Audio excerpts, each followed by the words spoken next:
Welcome to the November the 14th taping, 1988, of It Happened in Grand Prairie, as we bring you our history tape number 81. Tape number 81, and we are very excited today. Our subject is a very special lady in Grand Prairie, Texas. Effie S. Rogers Wilson. Effie, we're so glad to have you on the show again today, darling. I'm so happy to have known you all these years, too. Wonderful. Now, Effie, you were on our show in another capacity many years ago, or a couple of 3 years ago, talking a little bit about the history of the church that you attend. But then we decided we needed Effie Wilson back to talk about her personal life. And what we'd like for you to do now is to look out into your camera, and we'd like for you to tell everyone in Videoland about your folks. Tell us the genealogy, your mother and daddy's name, your mother's maiden name, and give us that little rundown for us. Would you do that? Surely will. My father was Joseph Russell Rogers. He was born in Sparty, Tennessee. That's White County, Tennessee. All right. Lived there a number of years. I don't know how many. I don't know how many children he had when he moved to Texas. And his first landing place in Texas was Lancaster, Texas. And I don't know how many children he had then, but I was on the last end. He had 11 children, 8 girls and 3 boys. And one of the boys' name was Bynum Rogers, and the other son's name was William D. Rogers, and the youngest son was J.R. or John Rogers, Robert Rogers. And that's all the brothers I had. The rest of them were sisters. All right. Now, you gave us your father's name and that he lived in White County, Tennessee, and then migrated to Texas, to Lancaster. Now, give us your mother's full name, and if they married in Tennessee, we'd like to know that. My daddy's first wife died and left him with 8 children. All right. And then he married my mother, and she was born in Paris, Texas. All right. And eventually, now I'm talking about my mother's mother. Your mother's mother. That's right. All right. And eventually, my grandfather was a Methodist minister and a school teacher, and they moved to Decatur, Texas. And that's where my mother was born, at Decatur. Your mother was born in Decatur, Texas, and what was her full name? My mother's full name was Leona Louise Perkins. Perkins, all right. And then she married Mr. J.R. Rogers. J.R. Rogers, where? In Paris, Texas. In Paris, Texas, okay. And then from this union, from Leona and Mr. Rogers, there were how many, 3 other children? 3 girls. 3 girls, and would you name those 3 special girls? Well, 2, you and the 2 others. Yeah, well, I'm the oldest one, the first one. They were married 2 years before I was born. All right. And then there was Laura, my second daughter, sister. She's 12 months. L-O-R-A? L-O-R-A is right. All right. And I'm 12 months older than her. And then there was Leona Rogers. All right. She is my youngest sister, and I'm 3 years older than her. And she was named for your mother then, Yes, that's wasn't right. she? All right, that is just wonderful. Effie, you're not going to tell us what the S stands for in your name? Yes, I will. All right. That is my mother's father's. The S from his given name was Spencer. Wonderful. Spencer Moses Perkins was his name. Wonderful. And she didn't want to put the Spencer on, so she just stole an S of his name and stuck on me. That is wonderful. What a heritage. And I'll tell you, my name is a compromised name, because my father's first wife was named Evie. And when I was born, he wanted Mama to name me after his first wife. Yes. And she said, no, I'll compromise with you. I'll call her Effie. Well, that's wonderful. So you were not an Evie, but an Effie. All right. Now, Where were you born? I was born in Lancaster, Texas. In Lancaster, Texas. That's right in Dallas County. That's true. All right, tell us the magic date you were born so everyone February knows. 6th, February the 6th, what year? 1890. Wait a minute now. You're going to be 92 next year. Yeah. So 92 from 89, that would be 97, wouldn't it? Yeah, that's right. It's 97. All right. That just sounds like And a real then, good year. Then I moved as a baby to Grand Prairie. All right. See, my daddy You sold know, him. Where did you move to in Grand Prairie when you were a baby? About 3 miles south of Grand Prairie here. Florence Hill? No. Just about 3 miles. Do you know where the church is out there, the Lutheran church built right at Center Street? Yes. Well, I live just across this road there from them. All right. And that's where I was raised. And Near married there. near Freetown Road that goes out 3rd Street in Yes. that area? Yes, only back east from where the Freetown Church is. I was All back right. east of that. All right. Now tell me this. When he moved to Grand Prairie and you were small, what did he do for a living? My dad never done anything but farm. Farm for a Well, living? he was a busy man. My daddy was a very busy man. He farmed a lot of acreage of cotton, All right. corn, wheat, oats, and what have you. And then he run a thrashing machine, thrash for people here around Grand Prairie. All right. And had his crew of men for that. And then when that was over, he run a hay baling crew. And he got out and he baled hay. He had 3 things going to make a living for all them 11 kids. Yes. And that was wonderful. Did he own his own farm or did he rent or lease a farm? He owned his own farm, but we didn't live on the farm that he owned. All right. He bought a farm, what we call Mountain Creek Farm. All right. Well, all right. When they got ready to make a lake down there, they taken in his farm for that. See, All and he had right. to sell out. Then he bought over where the airport is today. All right. And me and my husband lived there on that farm 7 years and raised stock and feed for my daddy. And today it's in the airport. There's no farm there. So that's what happened to two farms. All right. But he never lived on the farm he owned. He rented this big farm, and it was a mile square each way, you know. That sounds very, very exciting. Did you ever work on the farm? Did I? Honey, I can't even remember when I went to work. Oh, you worked. And what all did you do on the farm, Effie? I picked cotton, I planted, I broke the ground with walking behind a harrow to harrow the ground down, Yes. and everything, and I helped to bale hay, I helped to shock grain, and there's not anything that a farmer done that I haven't done in my life. I said that's the reason I think I've lived so long. I went to work when I was a baby.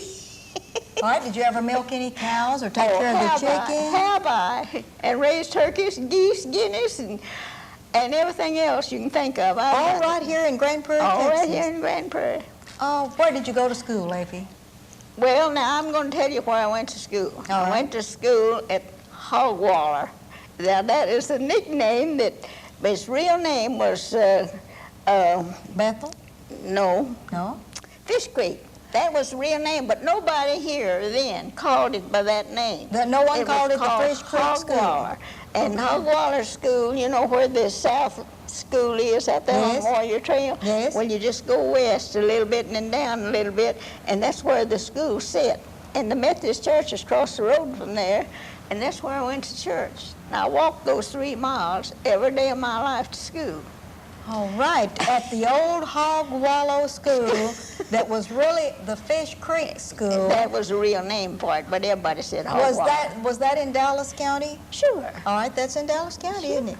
Yes. Can you remember any of your teachers or your old principal or anybody in your class, Effie? Yeah, I know that one preacher, teacher, this a year before I married, he got sweet on me and wanted to be my sweetheart, and his name was Doak. Doak. Mr. Doak? Oh, yeah, but that's been so many years ago. All right. Well, do you know who the preacher was at the Methodist church across the street? Well, honey, that's been so many years back, I don't remember the name. But that's where I went to church all my life, was right there. All right, and you went to school at Hogwalla, and you finished school at Hogwalla School. Oh, no, girl. I married when I was 15 years old, and I didn't get in further than the 8th grade. That's wonderful. You married when you were 15. Did you marry someone from Grand Prairie, Texas? No, I married somebody, you know, where it used to be called Sowers, Texas is? Yes, Sowers. And now it's called Irving. Yes. I met my husband over there, and we married in about 5 or 6 months after we met each other. All right, And well, he was born in Dallas, Texas. What's his name? George W. Wilson. George W. Wilson, and he was born in Dallas. Dallas, Texas. Would you like to tell us his mother and father's name? Yeah, his father's name was George W. Wilson, because my husband was a junior. A junior, all right. And his wife's name was Lula Ray. Her last name was Ray. Ray, R-A-Y? R-A-Y. Lula Ray. Yeah. And, okay, and she married Mr. Wilson, your husband's father. That's true. All right, how many kids did they have? Well, they had 11 too. They had 11 children also. All right, well, tell me how you met George W. Wilson. Well, I'll tell you, my nephew lived over there at, we called it Sowers, Texas then, All but right. now it's Irving. And I had a nephew that lived over there, and so I went over there to visit my nephew. And he was engaged to another lady. So I had never met him, and I seen him and a man coming down the road, you know, looking out the door, and there they come down there, and I thought he was the most handsome-looking fellow I'd ever met. Oh, yes. So I told him my friend, and the friend was the one he's coming to marry. So I told her, I said, that guy with that light suit on is my husband, but I don't never get him. She said, well, you won't get him. Said, we were engaged, we're going to get married. But I did get him. I see. So you won out, and true love won out in the long run. I sure did, and we lived together 56 years and 2 months. All right, We now. had a happy marriage. Now, you and George W. Wilson, did you make your home in Grand Prairie, Texas? Well, yeah, we've lived in Dallas County all of our lives. All right. Of course, we lived at Mountain Creek Lake on my daddy's farm when All right. before it got to be a lake down there. All right. And then when he bought that one over where the airport is, we lived there. All right. 7 years on that. But that's still in Dallas County, see. All right. Yes, you bet. I lived in Dallas County. And All right. And then what did he do for a living? What did George W. do for a living, Junior? Well, we farmed till 1927. All right. And then he went to doing carpenter work. All right. And he went as a carpenter, you know, building houses. He was a carpenter until you lost him in what year? Well, I lost him in 1968, 1968. November 23rd, soon be Yes. 20 years. Yes. He was a very fine gentleman. He was. He was a well-liked man in this town to everybody who knew him because he was a good man, he was honest, and, you know, just a good religious man. All right. Now tell me, you and George, when you married, tell me about your family. Did y'all have any kids?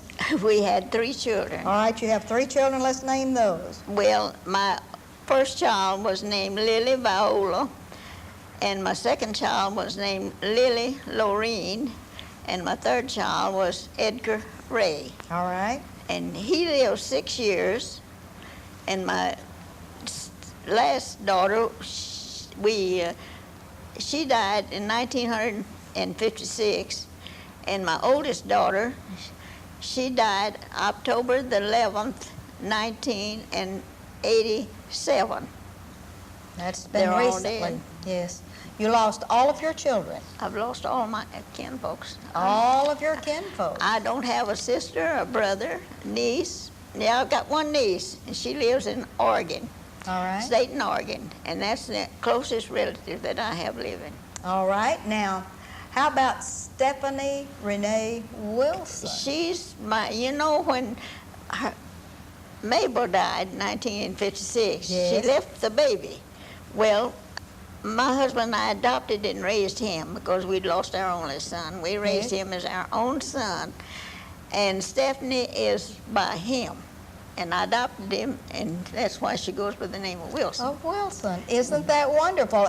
And this is your great-granddaughter, and she lives with you now, and she brought you to be on this television show today, and we wanted her to be on the show, and she said no, didn't she? No, she wasn't dressed for it. Yeah, she thought she wasn't dressed for this today. That's right. Now, how did you get your great-granddaughter to come and live with you? You're lucky. Well, I'll tell you, my adopted grandson, that's what I say. He is. Yes. He's my grandson by birth, and he's my son by law. All right.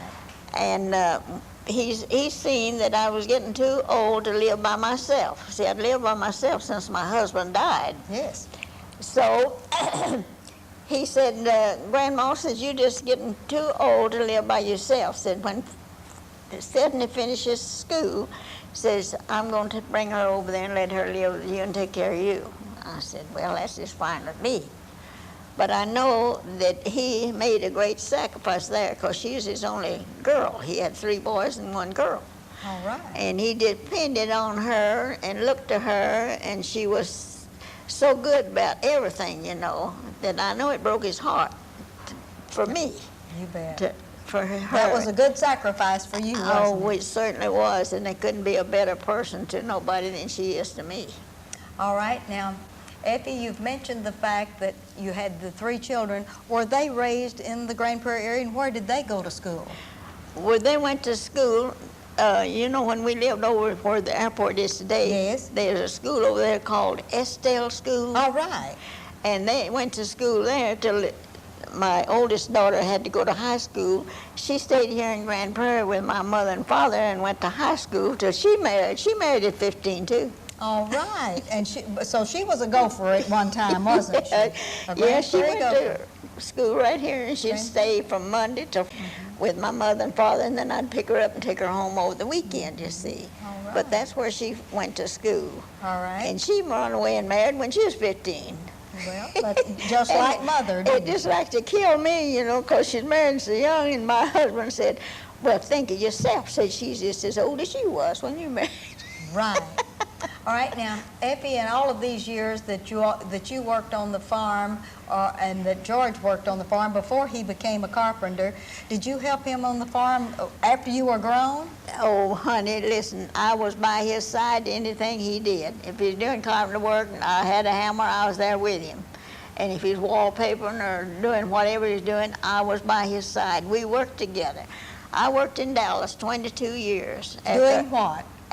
Seamstress. As a seamstress. Do you That's know right. where? Yeah, large manufacturing company. And Large. Wonderful. Millard Cupiola. All right. And I worked 22 years there. And I was going to tell you, our routine, if he had a house or anything to go work on over in Dallas, I rode to work with him. If not, I rode the bus, you know, into Yes. Dallas and to work. Well, the way we do, when we got up of a morning, I went and cooked his breakfast. Now, he wouldn't eat without his hot biscuits 3 times a day. Girl, I made enough hot biscuits if there's in a row to go from here to California. Well, I would think so. That is wonderful. So that shows you how close we stayed to each other. I'd get up no matter how early. He had to have his hot biscuits, bacon, and his syrup. Now, he didn't eat jelly and preserves or nothing. He wanted syrup. Right. And I'll tell you a story about that syrup. When we was out in California, and my daughter out there, you know, when she lived in California, and she had all kinds of good stuff, good preserves, jelly and everything out there. So we'd been there 2 or 3 days, and he said to me, he said, we got to go to the store. I said, I just can't eat that stuff. I want some syrup. So I go in the grocery store out there, and I said, I want some syrup. He said, lady, said, where are you from? I said, I'm from Grand Prairie, Texas. He said, well, we don't call it syrup out here. I said, well, whatever you call it, that's what I want.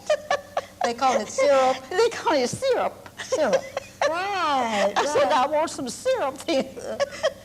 Whatever it was called, you were ready for it. That's what I wanted. That's wonderful. Now, Effie, when you and George married and were raising your children, did you all go to the Methodist church?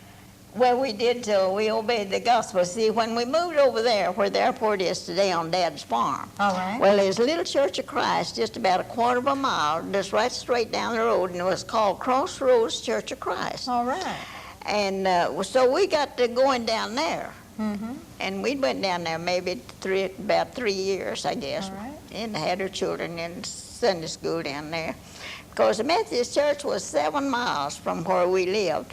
And you know, back then, automobiles was far between, and we had to go in a wagon or had to go in a buggy. 7 miles is a long ways. Yes. You know? So we just go down there. So he said to me one night, we was getting ready to go, he said, honey, if those people down there are right, I said, we're wrong. He said, now I'm going to go and obey the gospel tonight. He said, I'd love for you to go. And we was both looking in the mirror, getting ready to go to church. Mm-hmm. And I never answered him. I just stood there dumb, you know.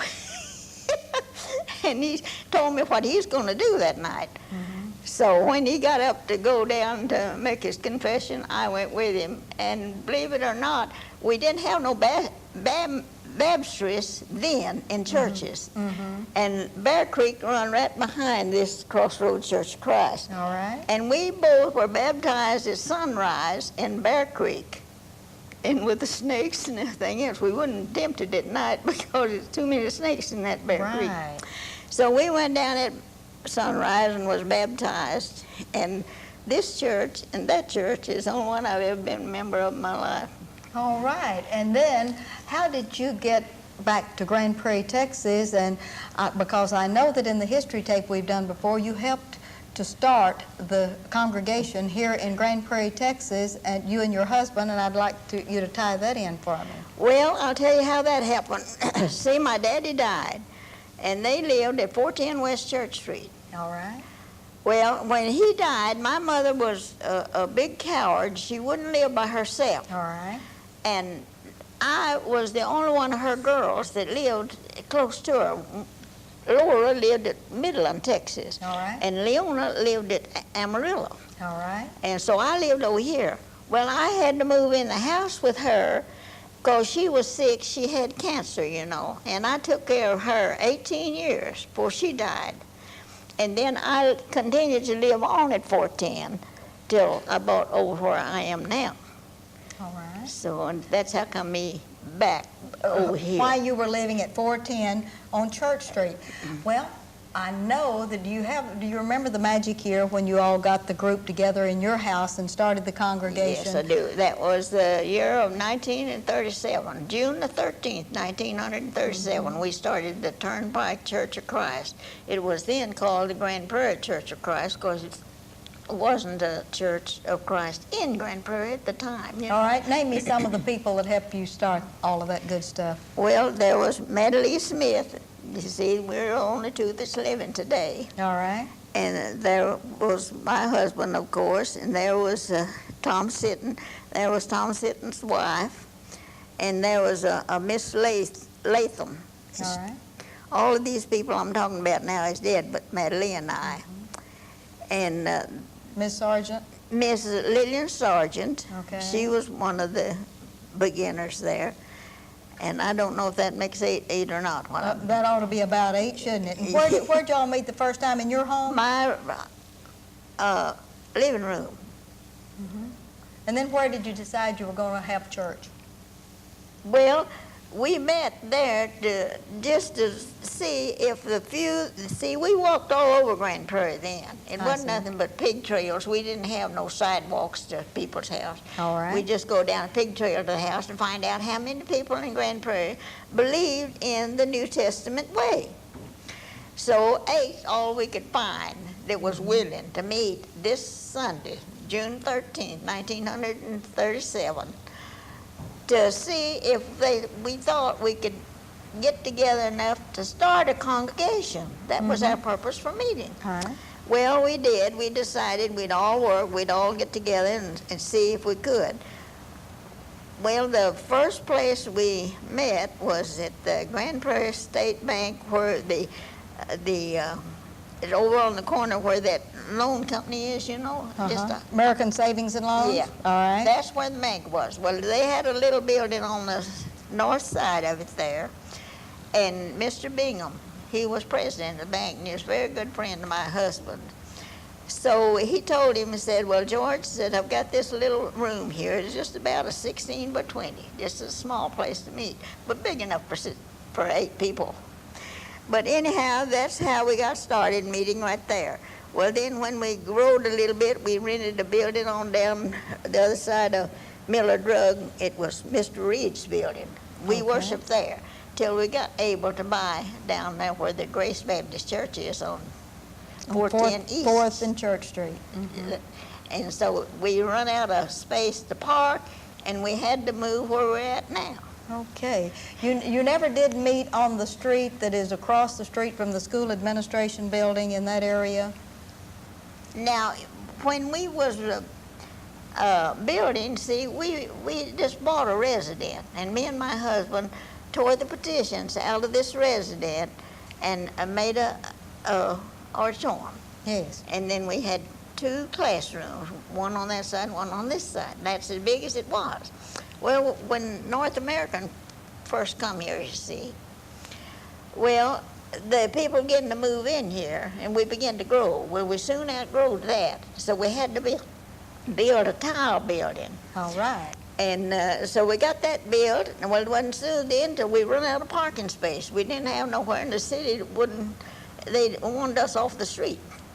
So we had to go then and meet in the school building till they got the Tyrant Road over here built. Oh, that's the reason we had to meet there, see. All right. So we almost run out of any place to expand. That's why the church bought the 9 acres that we got now that we can expand again. All right. And that just worried me sick to think that we're soon going to be just like we was at 410.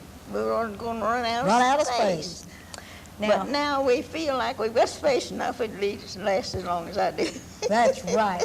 Now, Effie Wilson, you are very special in that you attend church every Sunday. What else do you do? Is there any other activity that you do in town? Well, I'm a charter member of the AARP, charter member of the Golden Age. I'm a charter member of the Sunshine Club. Wonderful. And I attend all of them. And you attend all of them. That is wonderful. 91 3/4 years old. You know, I told Dale Caps that he was taking me to church, you know, and everything, and I had been out to Lodge on Monday. I'm a charter member there too. And then Tuesday I was at my club meeting, and Wednesday back to church, and Thursday to our administration building doings, you know. And I said, now I only have Friday and Saturday. He said, I'll try to get you a date, and I'm waiting to see him now. I'm going to say the date didn't show up. I had to stay by myself. Effie Wilson, it's been wonderful interviewing you. Our time has gone, and I want to thank you for coming back. Well, I could talk all day long. Oh, I know it. You are just precious. We want to thank you for the memories you've brought us of Grand Prairie, Texas. Well, I'm just happy to tell you about all this, but you know, I can remember Grand Prairie when we didn't even have sidewalks, had boardwalks. Right. And we had one bank and one grocery store. I can remember that. And this is Ruthie Jackson reminding you that history is as we live and do, and especially we are grateful to Effie for being with us today. I'm thankful to